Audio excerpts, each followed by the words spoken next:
آپ بہت ہفتوں سے اس تگ و دو میں تھے، اور مجھے لگتا تھا کہ جیسے جیسے فروری ختم ہوا ہے آپ کی تحریک مشکل ہو گئی، آپ شاید فائل کرنا آپ کو دشوار ہوگا، لیکن ہو گئی آج 8 مارچ کو۔ خوش ہیں؟ کر لیں گے آگے ابھی، یا روڈ بلاکس ہیں ابھی؟ جی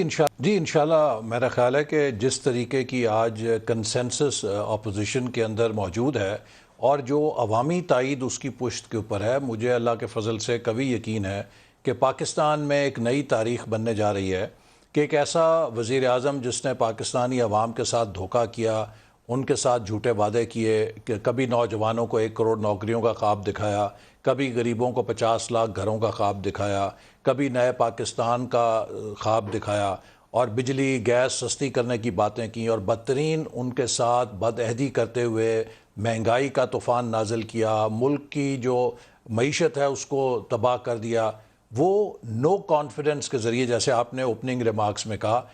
پہلے وزیر اعظم ہوں گے جو عدم اعتماد کے ذریعے رخصت ہوں گے۔ اور مجھے جو میرے ذرائع ہیں وہ بتا رہے ہیں کہ وزیر اعظم کو ان کے بہت سارے دوست یہ مشورہ دے رہے ہیں کہ وہ ہسٹری میں عدم اعتماد کے ذریعے رخصت ہونے والے وزیر اعظم بننے کی بجائے مستعفی ہونے پہ غور کریں، تاکہ وہ اس سے پہلے ووٹ سے پہلے مستعفی ہو جائیں، اور یہ ان کے اوپر ایک دھبا نہ لگے کہ ان کو آؤسٹ کیا گیا تھا اس منصب سے۔ تو یہ بھی وہاں پر اس وقت پی ٹی آئی کے جو اندرونی حلقے ہیں اس میں بات چیت چل رہی ہے، لیکن ہمیں بہت امید ہے انشاءاللہ تعالی، آپ نے جیسے کہا کہ ایک بڑی تعداد کے ساتھ یہ تحریک عدم اعتماد کامیاب ہوگی، اور ہم مسلسل کوشش کر رہے ہیں کہ جو حکومت کی حلیف جماعتیں ہیں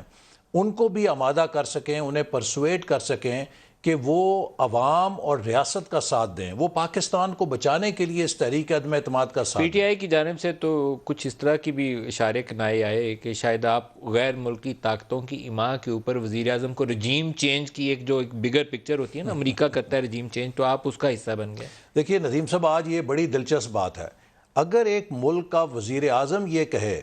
کہ غیر ملکی طاقتیں اس کے خلاف اپوزیشن کے ذریعے اس کی حکومت کا تختہ الٹ رہی ہیں، تو وزیر اعظم نے جو حلف اٹھا رکھا ہے اس کے تحت اب وہ پابند ہیں کہ وہ پاکستان کے عوام کو بتائیں کہ پاکستان کے مفاد کے خلاف وہ کون سی غیر ملکی قوتیں ہیں جو مدد کر رہی ہیں۔ اب اگر یہ نام نہیں بتاتے تو وہ اپنے اس حلف کی سے پاسداری نہیں کر رہے جو انہوں نے پاکستان کے مفاد کو ڈیفینڈ کرنے کے لیے اٹھا رکھا ہے۔ اور دلچسپ بات یہ دیکھیے کہ یہ الزام کون شخصیت لگا رہی ہیں کہ وہ شخصیت کے جو فورن فنڈنگ کیس کے اندر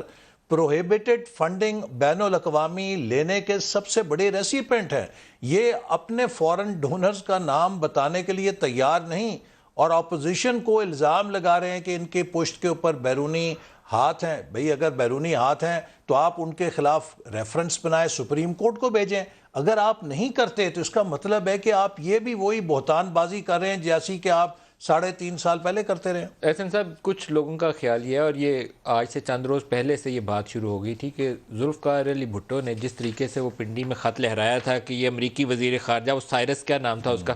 کہ وہ اس وقت فرانس سے ہم وہ ری پروسیسنگ پلانٹ کی بات کر رہے تھے، اس کا خط آیا مجھے وائٹ ایلیفینٹ کی کانسپیریسی ہے، تو یہ اس ٹائپ کا ایک سناریو کریٹ کرنے کی کوشش کر رہے ہیں۔ تو دیکھیے میرا خیال ہے کہ اس میں کوئی شبہ نہیں کہ عمران خان صاحب کو اندازہ ہو چکا ہے۔ ان کی اگر آپ میلسی کی تقریر سنیں تو کوئی بھی ذمہ دار شخص اتنی غیر ذمہ دار تقریر نہیں کر سکتا۔ وہ اپنی شکست جو نظر آ رہی ہے اس سے سرخرو ہونے کے لیے پاکستان کے مفادات سے کھیل رہے ہیں۔ ندیم صاحب، کسے نہیں پتا کہ پاکستان فیٹف کی گرے لسٹ کے اوپر ایک بہت سخت مانیٹرنگ اور سکروٹنی سے کے عمل سے گزر رہا ہے؟ کسے نہیں پتا کہ یورپ اس سال جی ایس پی پلس کو ریویو کرنے کے لیے جائزہ لے گا 2022 کے بعد؟ کسے نہیں پتا کہ پاکستان آئی ایم ایف کے ساتھ ایک بہت کڑے معاہدے کے ذریعے گزر رہا ہے؟ کس کو نہیں پتا کہ اس وقت ہماری کیا کمپلشنز ہیں جو اس وقت اکانومی کی جی ہیں؟ ایس پی پلس آسان لفظوں میں یہ ہے کہ ہمیں اس سے کوئی 1.5-2 ارب ڈالر کی مارکیٹ ایکسیس اضافی مل چکی ہے۔ اب اس نوعیت کا غیر ذمہ دار بیان ملک کے وزیر اعظم کی طرف سے، کہ جو صرف اپنی سیاست چمکانے کے لیے ملک کے مفاد کے ساتھ کھیلے، ملک کے مفاد کو یورپین یونین کے پورے بلاک کے ساتھ ٹکرانے کی کوشش کرے، میں سمجھتا ہوں کہ وہی تقریر ان کے شکست کا ایک اعتراف تھی۔